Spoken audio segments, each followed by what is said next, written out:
president of the Boston Foundation, and very pleased to be co-teaching this course in the 21st Century American City with Barry Bluestone with Northeastern University, who we'll hear from in a moment.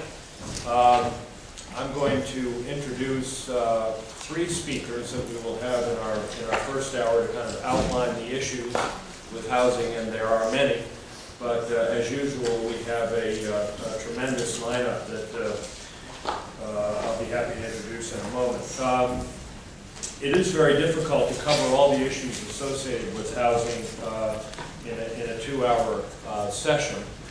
There are just so many dimensions of this to consider.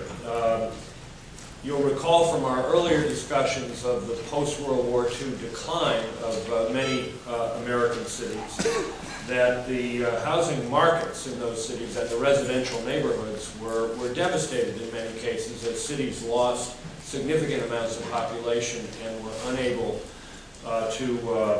to maintain the housing infrastructure that had been built for a much larger number of people. And that created this problem of immense blight in many American cities, which persists still in many American cities. We've talked about cities like Detroit, which continue to lose population. Cleveland, another one, where a big part of the housing issue is just how can we create enough demand for housing to maintain these neighborhoods in some kind of habitable condition. And it's really an overwhelming problem in a city like Detroit. Philadelphia is another, St. Louis yet another. On the other hand, in the 80s and 90s, some cities, and Boston is a great example, perhaps the lead example, succeeded in largely overcoming the previous problem of blight and abandonment that had occurred by vigorous neighborhood revitalization efforts, often led by grassroots organizations that weren't so much concerned about providing housing in that sense. They were concerned about the overall health of the neighborhood, and unless something was done about this vacant and abandoned housing stock, the neighborhood was not going to recover, including the neighborhood economy. And Boston was one of those cities that really had a tremendous amount of success in that. New York City is another, San Francisco yet another.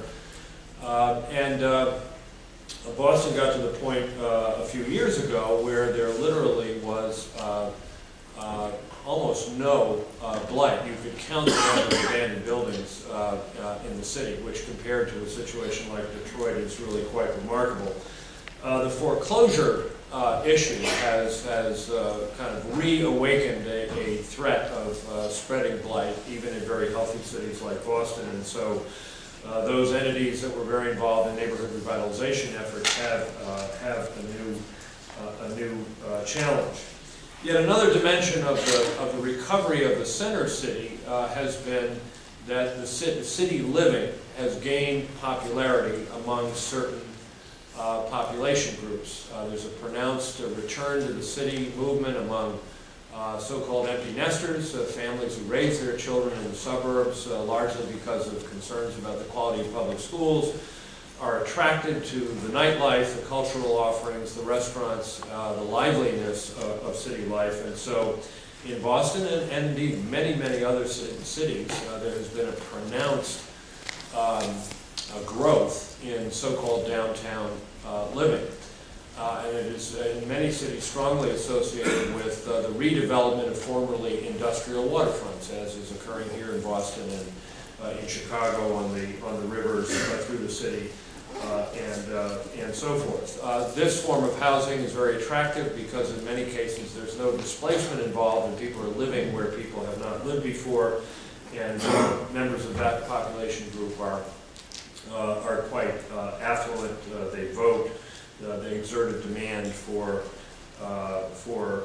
services and so forth. Obviously, among the young as well, particularly well-educated, highly skilled young people are very drawn to the 24/7 aspect of urban vitality, the cultural scene, the musical offerings, the diversity, the tolerance for different lifestyles and sexual preferences, etc. So, in addition to the revitalization, the grassroots revitalization efforts, favored cities have enjoyed at least partial resumption of housing demand from making themselves attractive and from the new affection for city living among those groups. I think we all have to remember that, particularly in a country where home ownership is a kind of civic religion, and as a society we've achieved very high home ownership rates, well into the 60s, that cities by and large have far larger percentages of renters, and I believe only about a third, maybe less, of the people in Boston own their own homes, and the rest are renting. And national housing policy has favored and continues to strongly favor home ownership in terms of the incentives that are in place.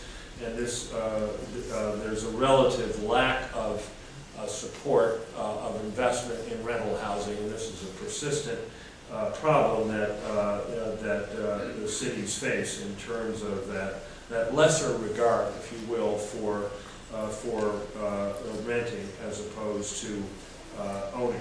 So, we have to look at cities highly differentially, and I'm sure Barry will talk about this, in that there's a group of cities that really still have, and in some ways it's worsening, the problems associated with depopulation in terms of just basically keeping a decent housing market alive. Affordable housing is much less a problem in those cities.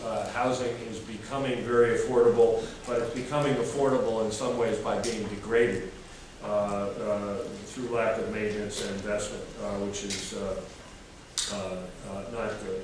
And then there are the winter cities like Boston, where not only were neighborhood revitalization efforts enormously successful, but at least hotspot housing markets were created where prices were bid up significantly enough so that gentrification has become something of a political issue, more so perhaps in the 90s than in the current moment. Of course, a huge overall issue that both Barry and Bonnie Hudorf, who I'll introduce in a moment, will be addressing is the relationship between housing and the overall economic health of the city and the region, which requires some kind of a balance between housing supply and demand.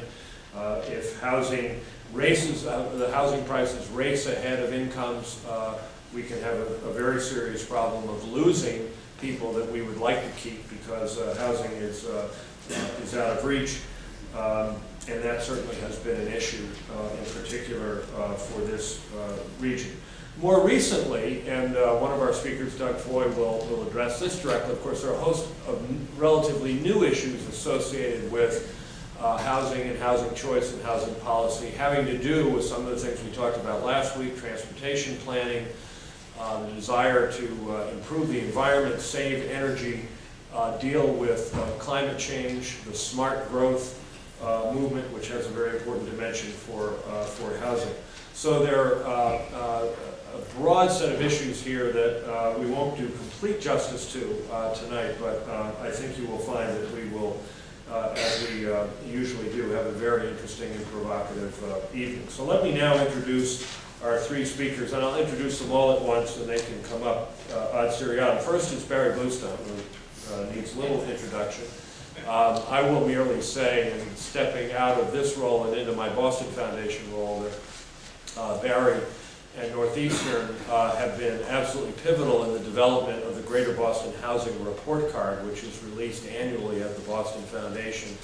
And what we've managed to do through that superb continuing research effort is to really keep the housing issue in view before the leadership of this community, and it's rendered an immense service to Boston. And the new housing report card is going to be released. Barry may be selectively giving us some of the news from that tonight. And of course, he is the head of the Center for Urban and Regional Policy here at Northeastern and the founding dean of the new School of Public Policy, which is just a remarkable achievement and already making a remarkable contribution to the community. Next will be my very good friend Doug Foy. Many of you I'm sure have heard of Doug, both in his role for 25 years as the head of the Conservation Law Foundation, the most important environmental advocacy organization in our region that played such a pivotal role among many, many other accomplishments in spurring the cleanup of the Boston Harbor. If that's all they had done, that would be an achievement to rest on, but they did a good deal more. More recently, he served as the Commonwealth's first ever Secretary of Commonwealth Development in the Romney administration, which brought together for the first time housing, transportation, environmental, and energy policy under one secretariat. And I think he's going to talk a little bit about what that was like and what they tried to do and what some of the achievements and obstacles were. He is currently the head of a consulting firm he founded called Serifix, which is working on energy solutions for cities all over the country. And we're very glad to have Doug with us tonight. Third will be Bonnie Hudorfer. Bonnie is an independent consultant specializing in housing, strategic planning, and community development. She has worked with Barry on the Boston Housing Report Card for a number of years. In fact, has been the co-author of that comprehensive assessment of the region's housing situation. She's been a consultant to many, many organizations. Prior to establishing her own consulting practice in 2001, she was the Bank Boston's Director of Community Reinvestment and Fair Lending, and before that she was with the Boston Redevelopment Authority. She's a graduate of the University of Connecticut and has a master's in city and regional planning from the Pratt Institute in New York. So let me first welcome Professor Bluestone to the panel.